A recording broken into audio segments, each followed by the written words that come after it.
the desert of the real.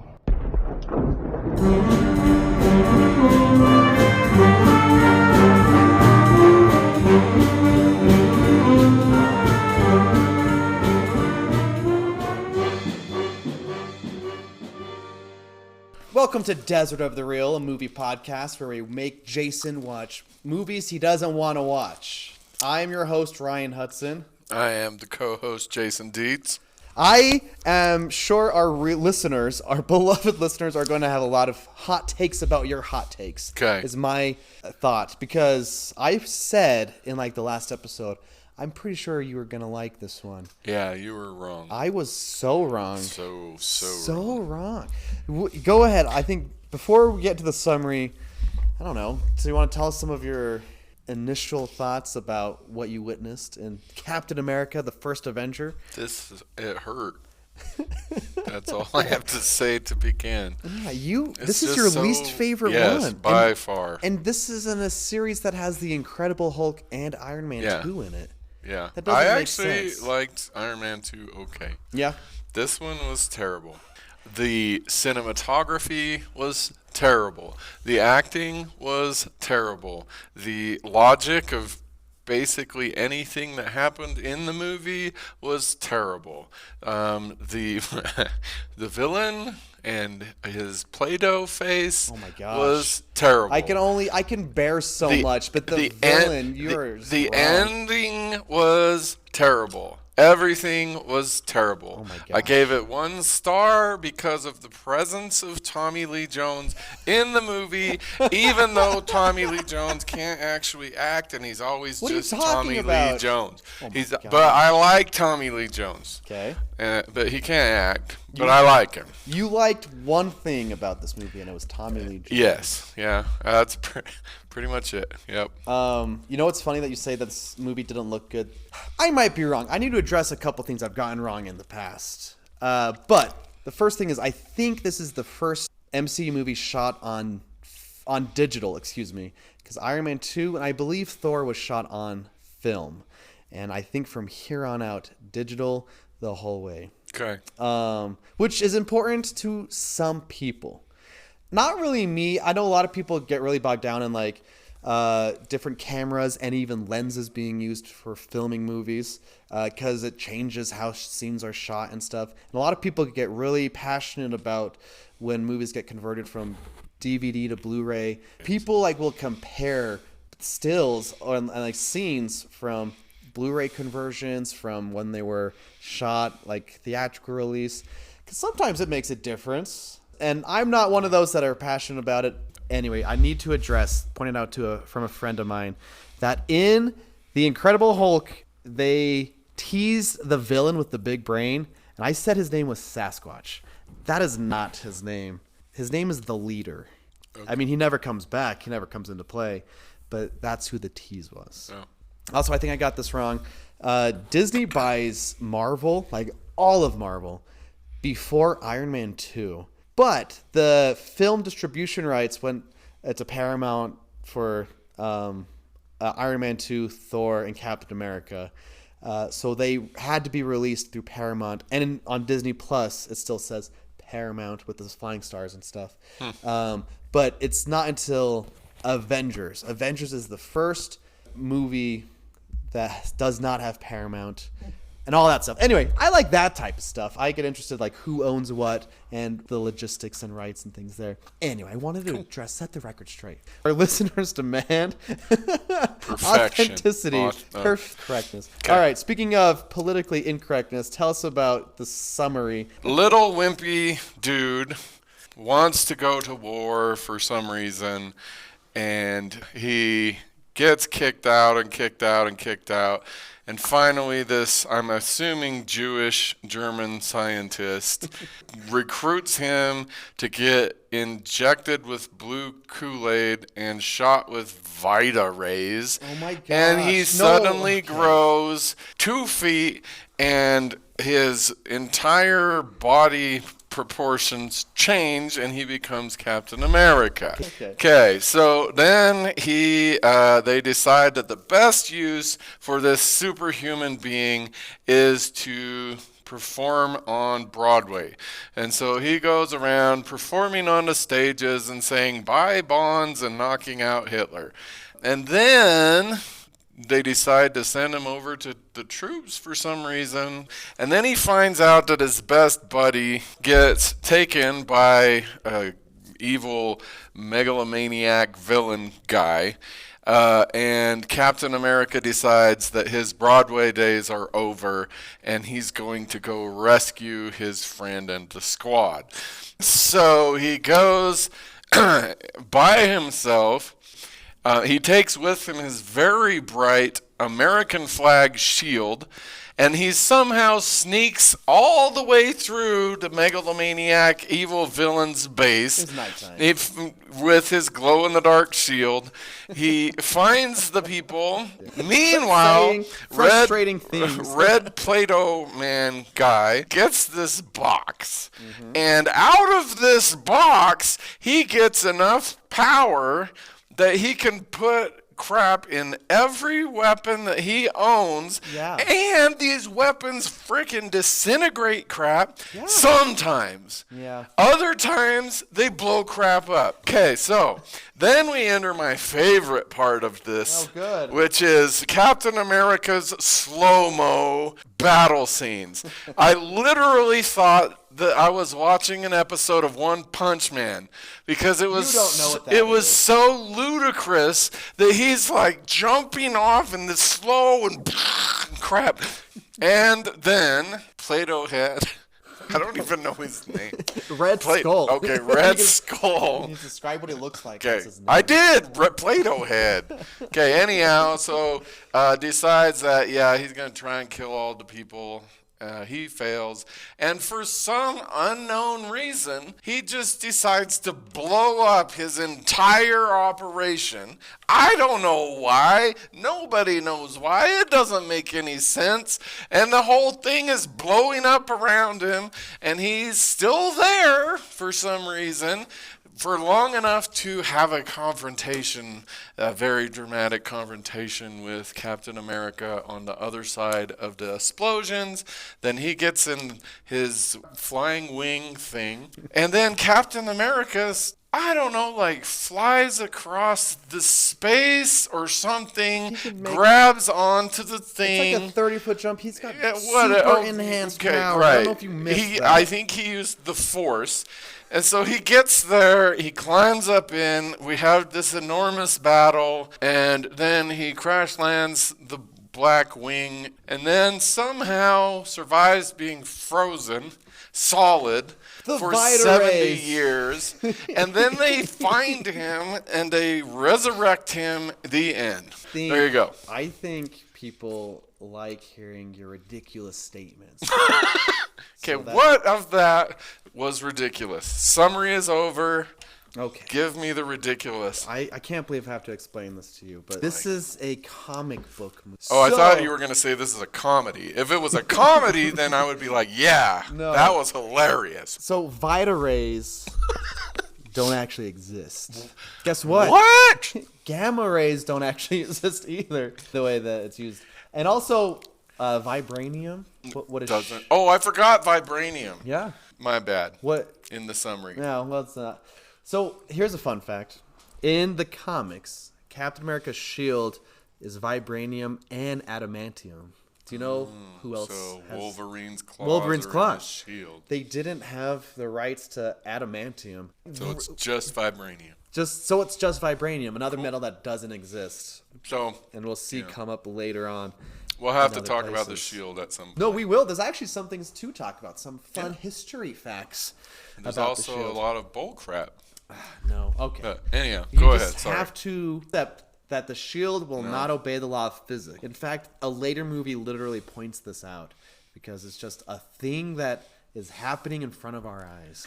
Anyway, I'll just let the audience stew in anger over that summary because a lot of things were wrong. I mean, those are all my main points for this episode. So probably should have toned it down a little bit. But this was the one of the worst movies I've ever seen. I needed to ask you. I couldn't wait to ask you because you hated Tony Stark.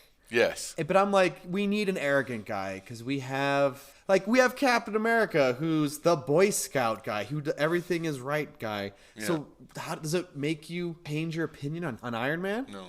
No. So what do you want from a superhero? That's what I want to know. I want Loki in my superhero. I think I want Loki to be a superhero. Well, okay. He's got 2 seasons of a show. Okay. We can watch on, or we'll make you watch eventually. So do we want to talk about Captain America's character arc, or do you have other pieces that you want to? His main drive is wanting to do the right thing to save the day. That's his only drive. Yeah, That's and all that he has. characters can have one drive. That's true. You know what my favorite example of this is? I want you to guess. Yeah. Captain America. No. Usually we want our characters to start one way and end a different way. A character arc, how they change. But sometimes characters don't change. They change those around them because of how they are and their example they set. My favorite example is Paddington Bear. Paddington Bear does not change. He just teaches people, if you're kind and polite, you'll set the world right. And people change around him. Captain America is basically like this. However, when you step back at the end of a 10-year character arc with multiple movies and multiple Avengers movies, he does have an arc. Okay. And we'll see it, but you're not wrong. He doesn't change her. But the guy your who wants point to is a explode really him. good one. Oh, well, hold on. I had not thought about that. Point. Okay, I'm Point gonna for check. me. You've had lots of good points.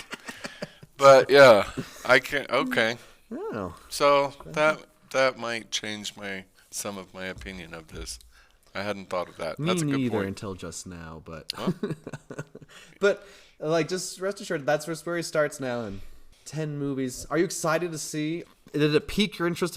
Captain America in the modern day from World War II. No, Captain America was such a boring character for me that I can't imagine that they've made other movies of him. Yeah. But now that I have your perspective, I'll have to rethink. Ooh, nice. I'll have to rethink that. I remember when I was in high school, I had a friend who was wearing a Captain America shirt. And a teacher, he said, "Oh, my friend Steve Rogers is in the room." And at the time, no one knew the name Steve Rogers. And I think people would know now. Yeah. Steve Rogers is Captain America, where I didn't when know this that. movie came out, Steve Rogers, the name itself was not enough to know.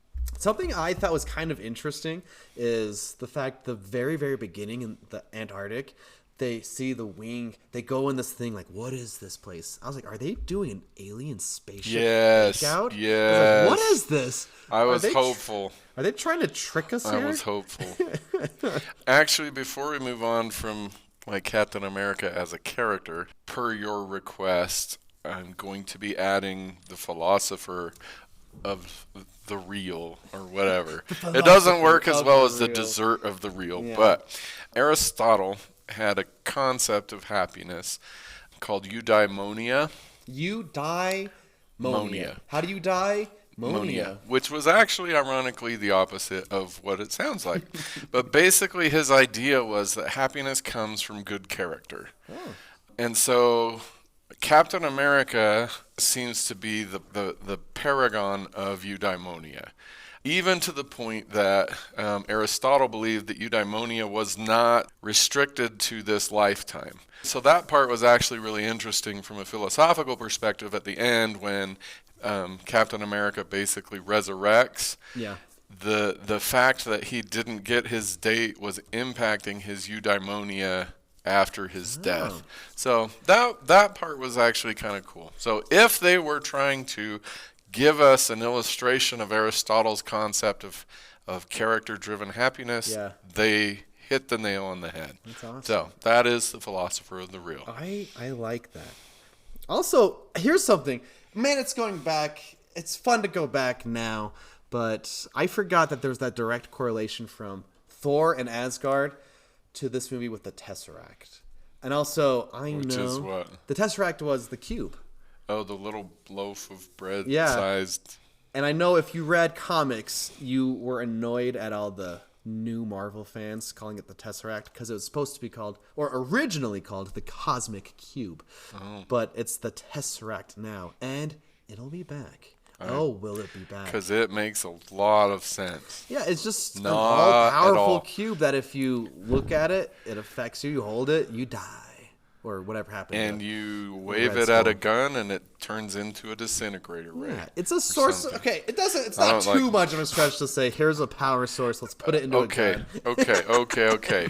That's fine. Yeah, we can put the power source in the gun. Yeah. But if it's the size of like a loaf of bread, you can't put it in all the guns and the tanks and the bombers, and you can't power an enormous facility with it.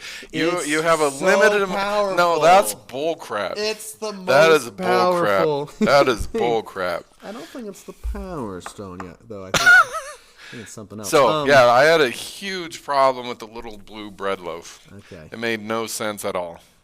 Not even just. It's. I don't know. Like it defies the laws of energy conservation. Does it defy the law of comic book logic, though? It defies something. You know, I will say that a personal nitpick, and once it gets pointed out, it's hard not to ignore. So it's something like, oh, I would never have thought about that. So, for example, guns do a lot of unnecessary cocking, like loading bullets in. That you'll see someone just point a gun and the click click sound, and like he didn't put Yeah, a gun. he didn't That's cock it. that's a fake sound effect. Yeah. Or a lot of times people drink from cups that are clearly empty. And once you notice these things, like they're all over the place. One of my personal nitpicks is when someone gets evaporated with a laser gun and they just disappear completely. That's annoys me. But it's in everything from like Star Trek to this to a lot of things. It's always great. A great example of not doing that is the Steven Spielberg War of the Worlds, when the laser leave it turns piles. them into dust Yeah. and stuff, which is also like a reference to 9/11. Yeah. Things. So perhaps since you're the Tesseract, Defender? Something- I don't know. I the have no Tesseract problems with this explanator. cosmic cube. can you explain to me why in some cases when the Tesseract is used to shoot something, they disintegrate, and other times when the Tesseract is used to shoot something, it blows up? Is it an intelligent Tesseract that's deciding Yeah. you have lived a life that is terrible enough to disintegrate? Yeah, it's like the budget went to practical effects I- here versus I don't computer know. effects. However, you'll be begging for practical effects in the end. You're like, why is it all CGI? Where is all the practical effects? Yeah. Little things. I also like Skinny and Small Captain America. And you're right, there is some changing going on because they either put Steve Evans' head on a skinny person or they literally digitally made him tiny. And some shots that you can really tell, like when he's right before he gets accepted by the German doctor Stanley Tucci. Do you like Stanley Tucci? Yeah. He's awesome. I love Stanley Tucci, and he's the doc. I forgot he was in this, to be honest. But when he gets off the table, and if you rewatch it, it's very weird Yeah, and janky. he goes from 3.6 to maybe 5.4, just randomly between shots. You know, I don't know what it is, because maybe it's if I'm having a good time or if I'm liking the movie. I just don't notice those things as much. Because my wife and I, I don't see how you could possibly not notice we that. just watched Transformers: Rise of the Beast, and I was getting more annoyed with that movie. But I was like, "Oh, what? That didn't match up with the last shot. Like things aren't lining up here. What's going on?" I was way more like meticulous with my nitpicks. So, like, I'm gonna be honest. I went into this movie expecting to like it because you said I thought you would. You said I would. And it, like, by the time that he changed size dramatically for like the third time, I was like, how did the editor not notice that he's randomly changing sizes? And so that's when I started to dislike the movie. What's so funny is, okay, I teach a film class, and I always ask them every movie if they liked it or didn't like it. And I do not let them say it was good and bad, because they need to explain why it was good and why it was bad. And I give them, and this is actually, if you want to get into film criticism, 5 great categories to critique. Dialogue, the writing of the movie, the acting, good and bad, the cinematography, the editing, and of course, musical score or sound, like what you hear. Okay. And you're area of critique that you get bogged down is maybe the editing. It sounds like the things that lining For up this movie, yeah. for this movie, because that is a specific thing you noticed. I mean, there's a lot of other things, but yeah. Yeah.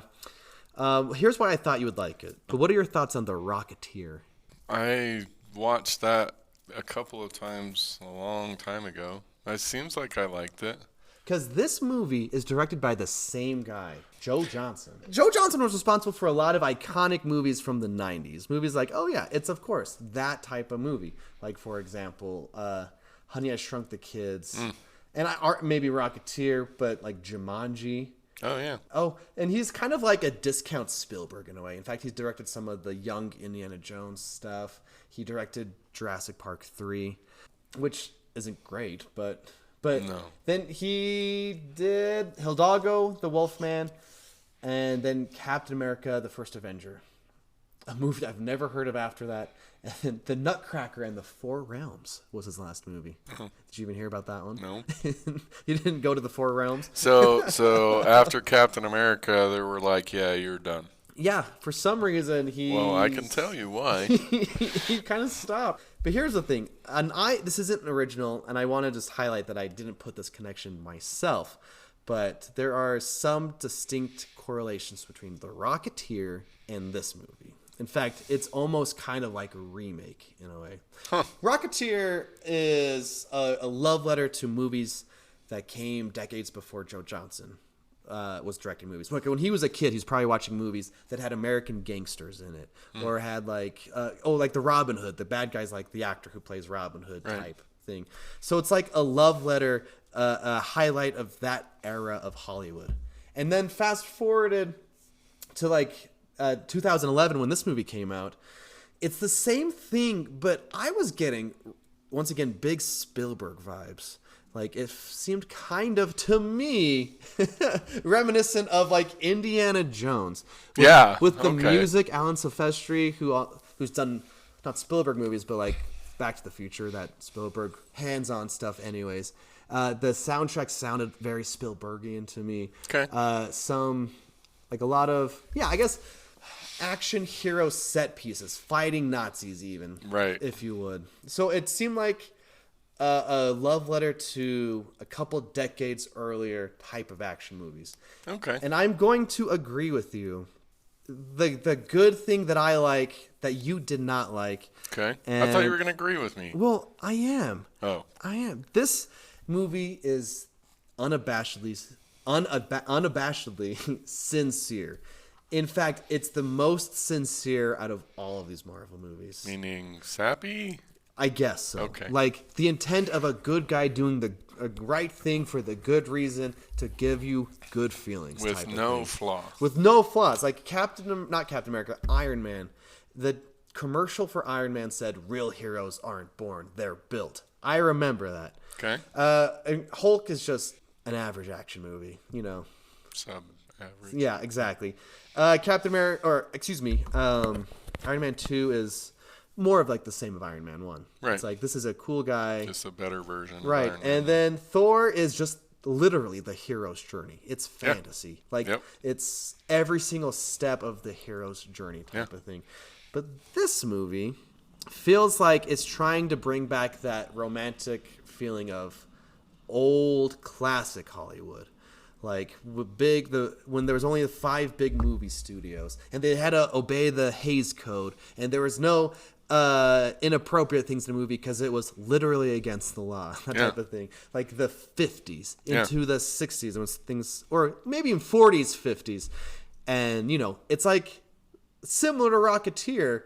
That it's like reminiscing that type of hero. Sure. At least to me. I can see that. Yeah, no, I can see that for But I'll sure. say this. The sincerity is a double-edged sword in this movie.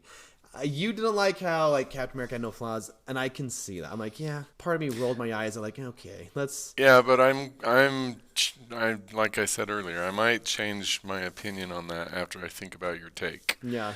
Because, Jesus Christ had no flaws, and there was not a whole lot of, arc to his life.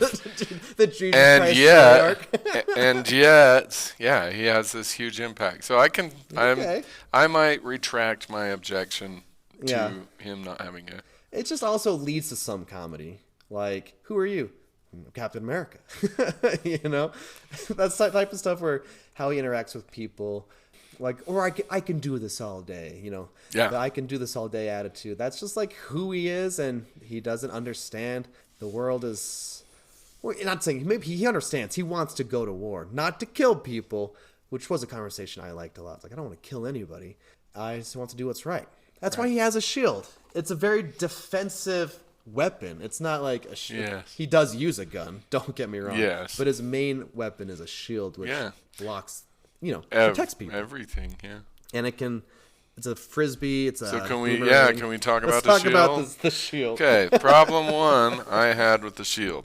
We're going through the 007 moment of this movie where they're like, oh, we have this object and this thing that we could try out. And he picks up this thing that's like sitting behind some garbage or something. Yeah. It's his shield. Yeah. Okay, that's fine.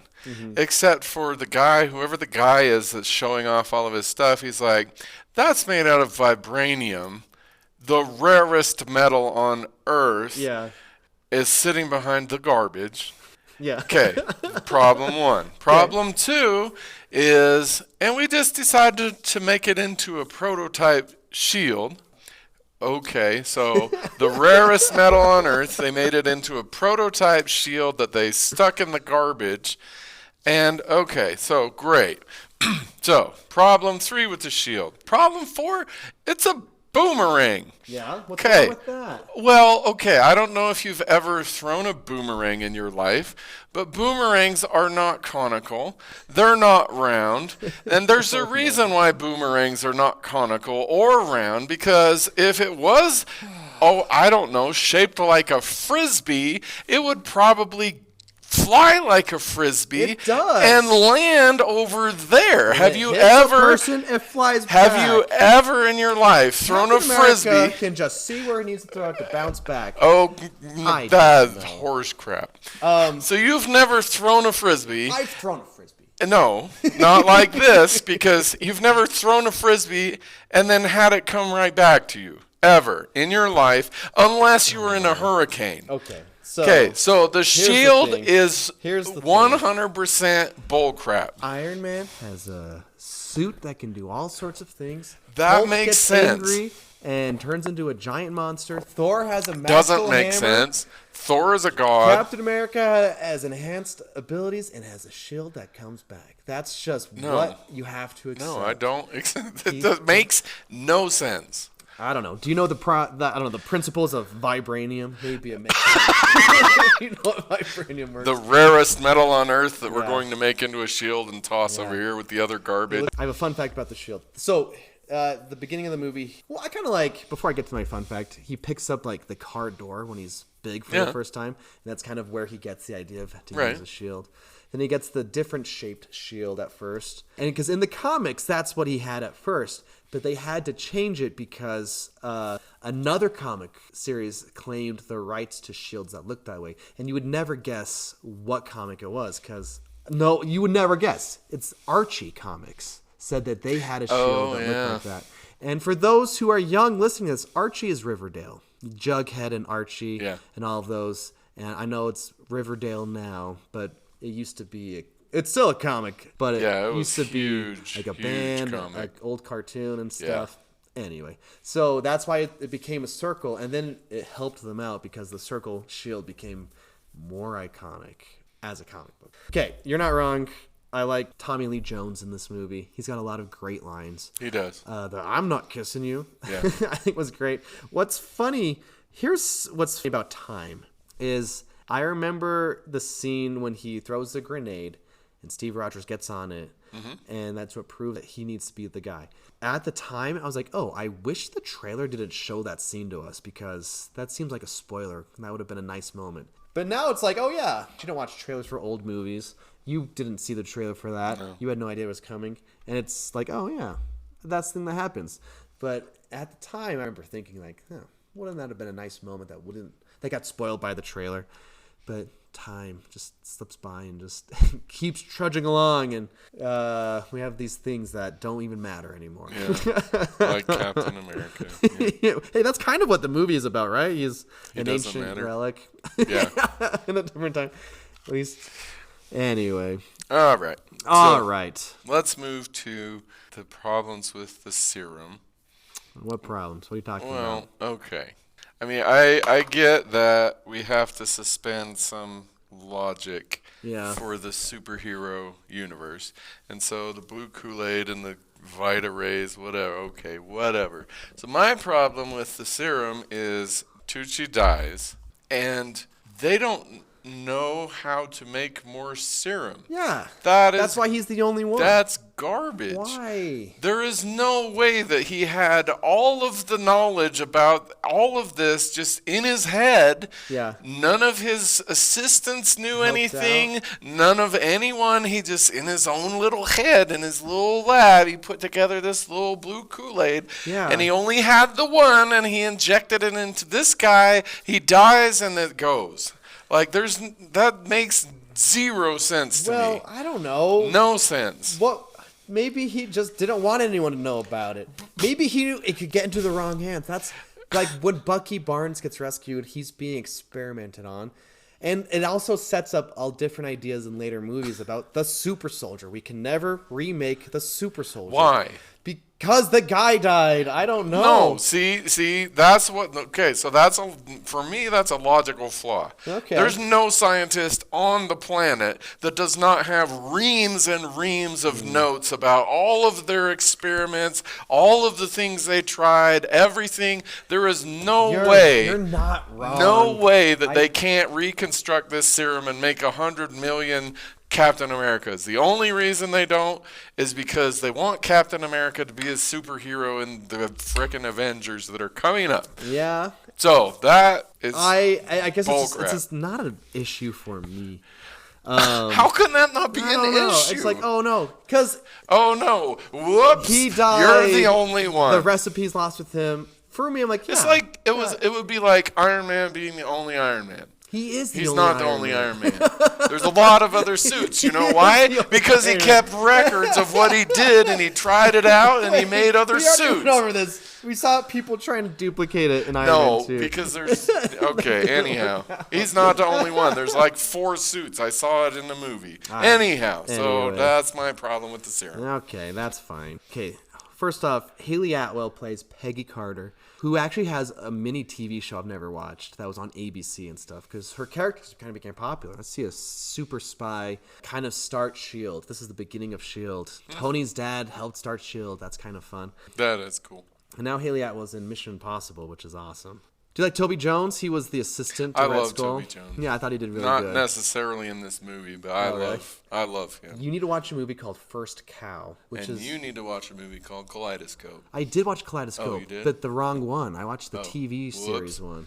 Anyhow, yeah, I love him. Anyway, Toby Jones is good. First Cow is about literally like, people milking this cow and making For the biscuits. first time? Making biscuits in secret. I watched it on a plane. It's pretty great. Anyway, I also like Hugo Weaving as Red Skull. I think he's leaning into how ridiculous it is in a good way. It's good to be hammy. Okay. I like when you first before you see his face, the painter has all reds. That's a fun detail. Yes. I like that. I like Red Skull. I think he looks cool. The makeup. I think he does. He doesn't have a nose. He's just red. man. A red. It's so cool. So the whole time, like, The Matrix is one of my top 10 favorite movies. Yeah, and that's all I could see. I kept wanting him to say, Mr. Captain America. Yeah. Like he says, Mr. Anderson. I kept wanting that. I like Hugo Weaving. Like, his character, I guess, is fine. Every time his face showed up, I was like, no. You're like, good looking bad guy. What a good character design. No, like pre him taking his face off, Yeah. that all was awesome because you could tell, like they did an excellent job on making his face look like it wasn't his face that it was covering. That was awesome. And then he took it off and I'm like, what is this? The Mask? Are we like? Did he just turn into Jim Carrey and he's gonna be like, yeah, da? No, I think it's it was a cool terrible. design. I like how the makeup is also practical, like mixed with like he took his nose off digitally and stuff. But oh, cool. I think it's just a cool blend. Yeah, of CGI and so stuff. So the word is like for that kind of villain is megalomaniac. He just wants power for the sake of power. Yeah, and that is a trope in superhero movies. Yeah. That I mean, I get it. But, I mean, I really hope that our Marvel movies don't center entirely around these people that want power. Yeah. In Iron Man, he didn't want to take over the world. Right. So, I mean, that was okay. Incredible Hulk, I don't know the heck is going on there. We've got Whiplash, who didn't want to take over the world. So up until this point, I was like, okay, like we don't have these absurd world domination characters. And then we got Red Skull. It's because his whole thing is Hitler's too tame for him. Yeah. He's like, the Nazis not good enough. Time for Hydra. Bad enough. Exactly. So it's just the guy who wants to do what Hitler's doing, but times, 100. Yeah. So the Hitler thing was another problem I had. What's the Hitler thing? When thing. Captain America's like, I knocked Hitler out 200 times. No, That's the thing that I like that part. Red Skull is working for Hitler. And then he wasn't. Okay, but what we know about Hitler is he's not going to be like, oh, why don't you go over there, create an enormous army? Yeah. Hitler was very into, like, they got that part of it right. He was very into the occult and occult power, so they got that right. Yeah. But there's no way that they're going to send Red Skull dude off with the Tesseract and just leave him alone. Yeah. There's no way Hitler would have done that. No way. Well, not long enough for him to build this enormous facility, for certain. Yeah. Not long enough for him to assemble an entire frickin' army bigger than the Nazi army to come in. No. Hitler would never, ever have done that. Well, so that part does not make sense to me either. All right. Well, maybe Hitler in the MCU was a little bit different than real life Hitler. I don't know. I think this movie is good. I like it. I don't know. Whatever. It's not the worst one. That's just an insane person would say that type I'm of insane. No, here's something that's dumb. It's not in this movie. Oh, okay. In the She-Hulk show, which is my least favorite show out of all the shows, there's a part where She-Hulk is talking to Hulk, and it's like, because here's the thing. People get so weird about stuff, and they're like, what is Captain America? He's the 90-year-old virgin type of thing. In the She-Hulk, that's just a joke that gets told a lot when it was happening. All sorts of different conversations going on here and there. But the internet got so obsessed with this weird idea, and they had to, in She-Hulk on Disney Plus, the She-Hulk's talking to Hulk about it, like, oh, how did it never happen? And then Hulk's like, oh, yeah, he slept with one of the dancers, all right? And like, why? What? No, he didn't. Yeah. If you watch this movie, he didn't. Yeah, there's no way. There's no way. Yeah. Stupid She-Hulk being the worst thing. Like, why do we have to retroactively change something because for internet conversation has been obsessed with specific minute details? Like, oh, what about this? I guess that's me, but like mine are all, my little specific details are all, this doesn't make sense. This is illogical. So Anyway. I'm Spock. Yeah. Here's a little Easter egg for our listeners. The one actor, when he busts out the people, and they have all these people, the only one I know by name is Dum Dum Dugan, because his name is Dum Dum Dugan. And I used to play on the PlayStation 2 Ultimate Alliance, and you talked to Dum Dum Dugan at one point. Anyway, Captain America has his team of people. Right. And there's the one guy, when we see him, someone's like, oh, we've taken everyone. Because he may look like he's Japanese, Right. And the guy's like, I'm from Fresno, Ace. Yeah. I'm American. Right. That actor comes back in the MCU, and the character who he's playing in a later movie has the same last name.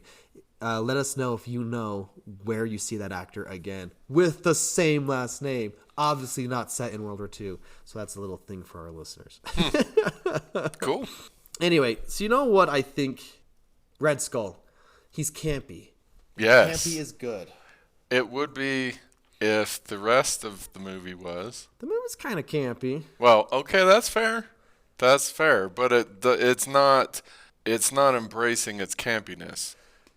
You're not wrong. I feel like they want you to take Captain America seriously. Yeah, you're not wrong. It's campy as a byproduct, I suppose. Yeah, which And- makes Red Skull's campiness a problem for the movie rather than Yeah, a strength, well, I would say. I don't know. I still like. I guess, and for the listener, campiness ridiculous or over the Ridiculous, top. yeah. I will say there are connotations and historical connections to the LGBT community with camp and how it's depicted and how it has depicted characters and settings and stories in the past historically.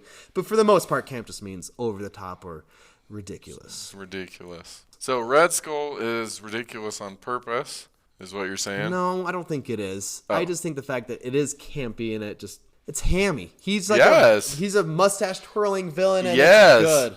I think the movie takes a turn when it gets to the montage. Yes. Like when we can certainly talk about the becomes montage. Captain America. He goes on his first thing. Oh, yeah, when you're like, oh, he chooses to do this in your summary. Like, no, he couldn't go out into fight because that guy dies. Like, I don't know, be the poster boy for Bonds and stuff. He didn't want to do that. But then, you know, he still goes out in his ridiculous costume Yes. to, like, I'm Captain America. I already said that quote, but I just like it so much. Okay, My audience so, is more 12. You know, there's a lot of funny lines like that. right. I think it's good, and then when it gets to the montage with his team, it's not great. No, it is horrible. Like I already said, I seriously thought that they were making fun of themselves. Like, I thought it was a One Punch Man kind of montage. Yeah. Like, we're so ridiculous that, like, at one point, and so, listener, if you don't watch any chunk of just go watch this montage. And at one point, Captain America blows up a tank jumps that is off. roughly the size of the White House. Yeah, it's huge. And he's got this slow-mo thing where he's like, ooh, I'm like, you have got to be kidding me. There is no way you can do this and expect me to take it seriously. I'm not going to defend all of that. Yeah. I think it's ultimately, I think it comes down to the bad guy where it's just them doing cool things for cool sake. And it's like the bad guy has nothing to do with it, really. I mean, they're thwarting his plans, but you just kind of see that happen. It's not like anything is really being affected by characters and Right. stuff. It's just cool things, and it does take a dip. And then we get, of course, Bucky falls, and it's sad. Yeah. And did you know Ish. Bucky was like, was basically Robin to Yeah. his Batman at first, like a kid. I And then think that. I might get this wrong, so I'm sorry if I do. But then, like when Captain America freezes in the comics, Bucky's like he takes over for a while, and then even when he comes back in some comics, I believe Bucky and him team up again as adults and stuff. Cool. Things I like didn't know that. But you know, Bucky's the sidekick. He's wimpy not wimpy. Steve Rogers is the small guy at first, but then Bucky becomes the small guy, Right. which is kind of fun. That was fun. That part where I don't remember exactly what he said, but he's like, we've switched places. Oh yeah, you used to be shorter or something. Yeah. But when he falls, that's another really bad effect Yes. that takes you out of the movie. Like, Yeah. "Whoa." Yeah, It's like, okay. Yeah. I couldn't have cared less Oh no! that he fell. You know, I thought of this is what I think of now in the movie Game Night when the girl kicks the guy in the plane jet and she goes, "Yes! Oh no, he died!" That's what I think of. It's like, oh, he died. Do you have a dessert? I don't. I think Dr. the dessert of the reel is your. This We is gotta your find thing. Tommy Lee Jones offers Toby Jones steak. And he's Oh, that's no, 'cause right. He thinks it's poison. Then he Yes. eats the steak in front of him. Yeah. He's like, I forget what he says, but that would be awkward. Yeah. He's got a bunch of. Tommy Lee Jones has a bunch of great lines. Yes, he does. I love Tommy Lee. Another great line. When you cut down a Hydra, 2 more will come in its place. And he just shoots one guy down. Like, let's find 2 more. Stuff like that. Yeah, he's great. Good stuff. Yeah. So can we talk about the fact that Red Skull defeats himself? Yeah. Why? Captain America's there. Oh. Red Skull Yeah, he blows his own everything up. He defeats himself. Yeah.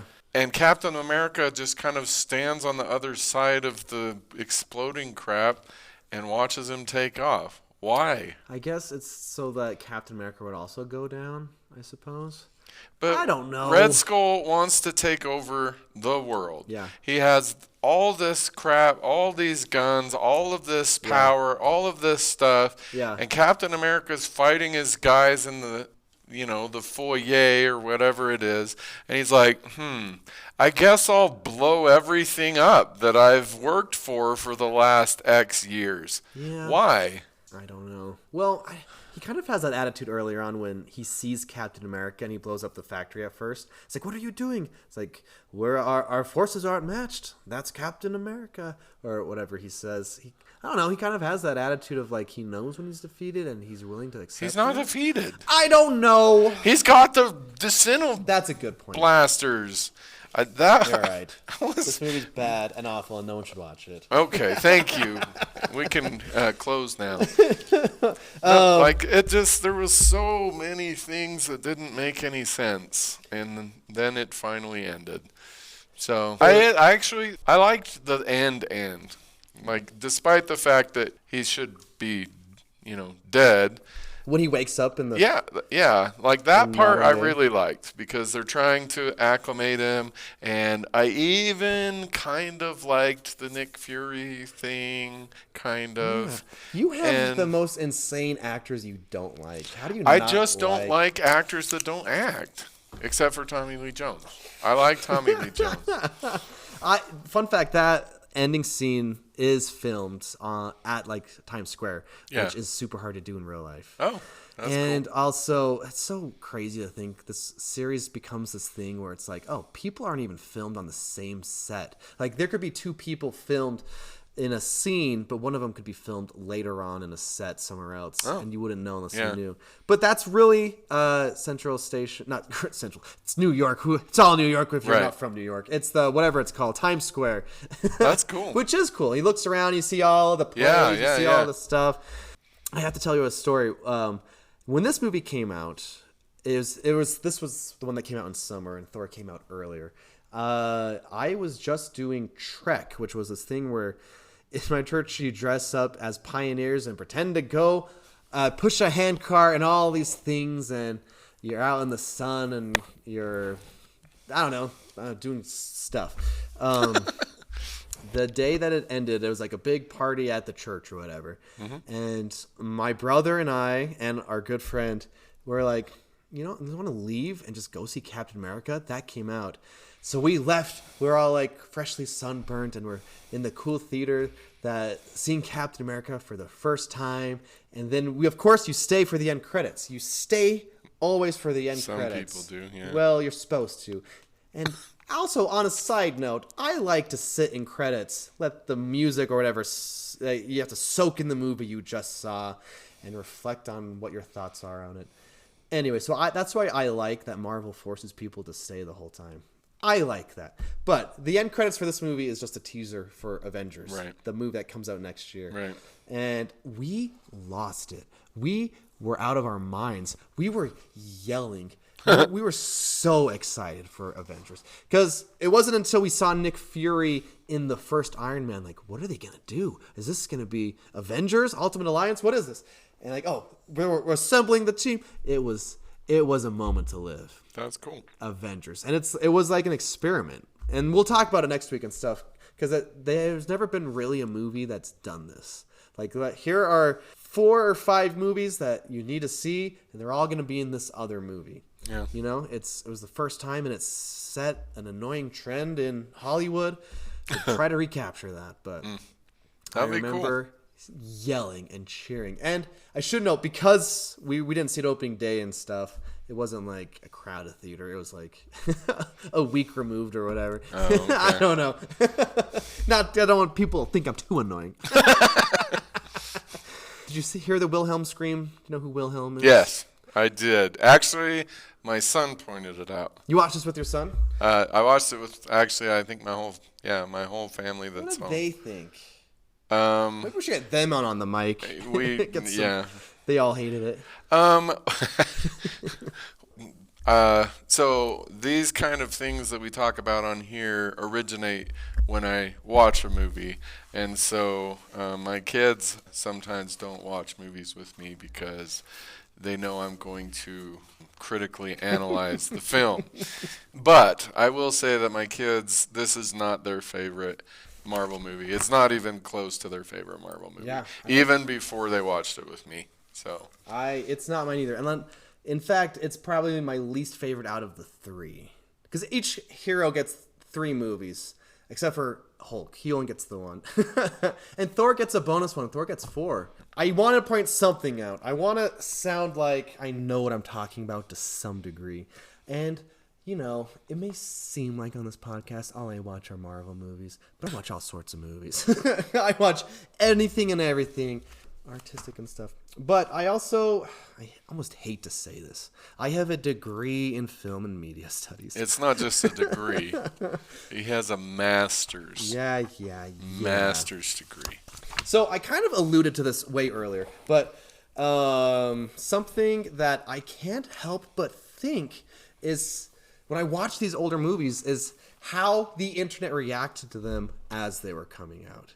Like, this is 2011. I was still in high school, but the internet is ablaze on social media, on YouTube, all sorts of people have thoughts and opinions about these things. You know, that's fair to say.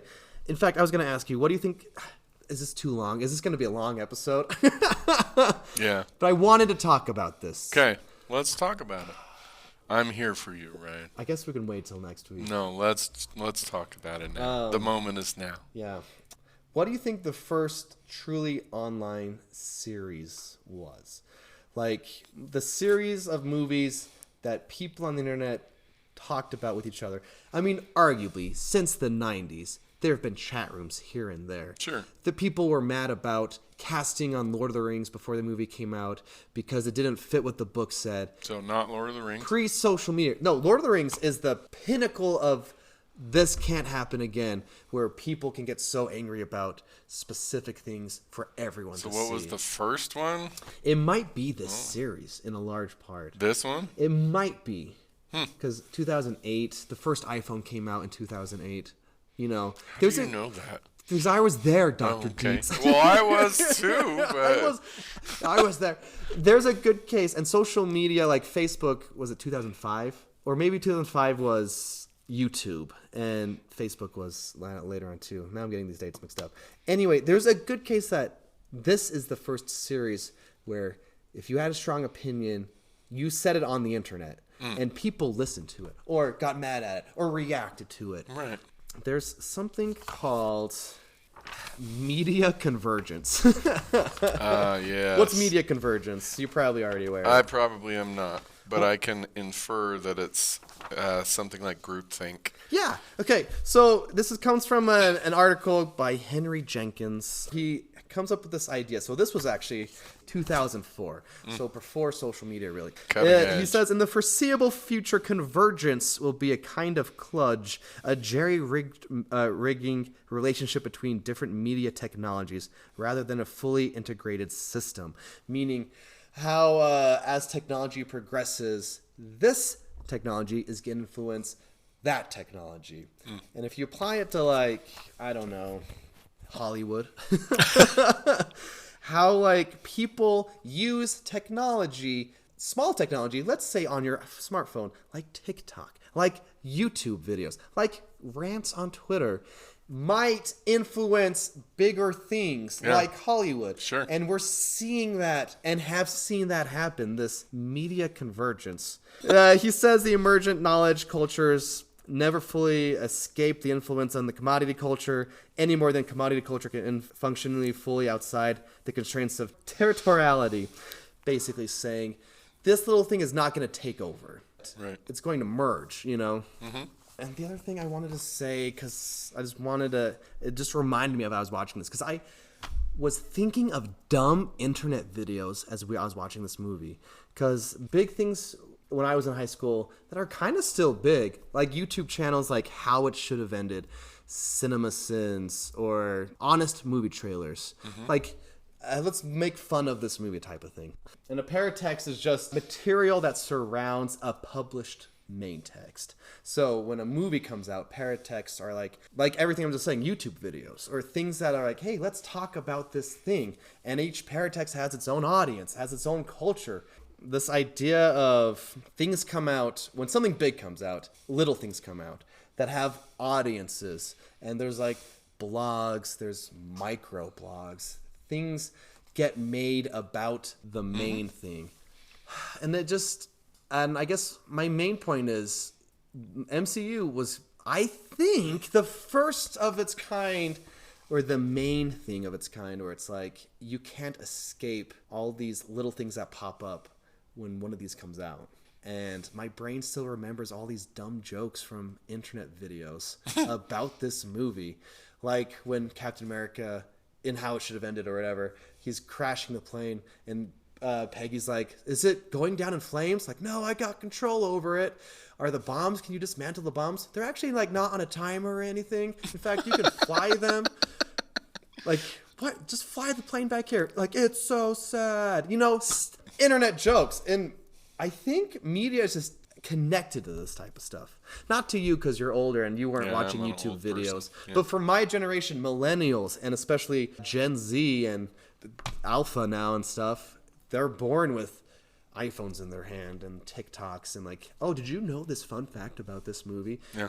It's like you can't escape these paratexts. Movies have people that have thoughts on them, and those people have audiences that watch those people, and it's like all these connected dots. In fact, we're doing the same thing. We are paratext. Yeah, we're talking about the thing. We're doing it. Yeah. Anyway, I think it's all interesting, and that's all I have to say about that. Yeah.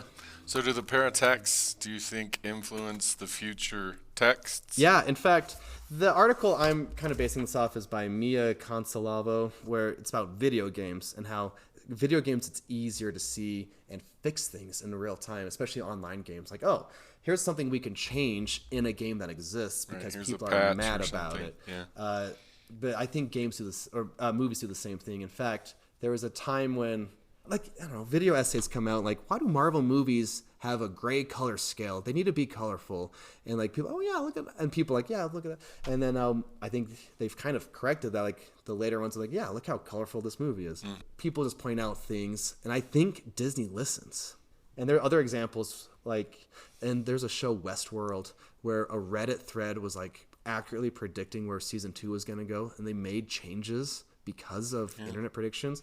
I think Disney listens. In fact, I think they're listening too much, and they are trying to make some people happy and changing things. And the stories are suffering because they're like, let's make our audience happy, and people seem to want that because I saw it on the internet. Anyway, so I guess so that ties. Sorry, go on. I'm done. I'm just saying. So that ties in. Like in my classes, we talk about, like, the one little person can do things that affect the whole rest of the world. So yeah, I think this is a really interesting concept that you, the listener, and I, the random high school English teacher, have power. We can change things and affect things. Yeah. In fact, that's one of the main reasons why I agreed to do the podcast, because hopefully Disney's listening to this and they'll stop making crappy movies and they'll start fixing the things that don't make sense in the movies so that there's a logical consistency. So that's my main complaint. So any closing thought? No, just that last thought. I thought that was good. Join us next week for Avengers. Yes. Marvel's The Avengers. And then the week after that will be Jason's choice, It where will. he chooses a brand new movie. Next week we will have a special guest. One of our colleagues will join us for that podcast. So Yeah, the kind of three different viewpoints on Avengers. Yeah. I am so excited to see what you think of Avengers. And then it's phase 2 after that. can't Thanks wait. for listening. So make sure that as you watch your movies, you're thinking critically, you're examining them for any attempts to persuade you, and make sure that you allow the things to persuade you that you want to, and you block everything else. Yeah. Thank you for the jazz band for our intro and our outro. Yeah. Oh, and also, don't forget to like and share our Yeah. podcast.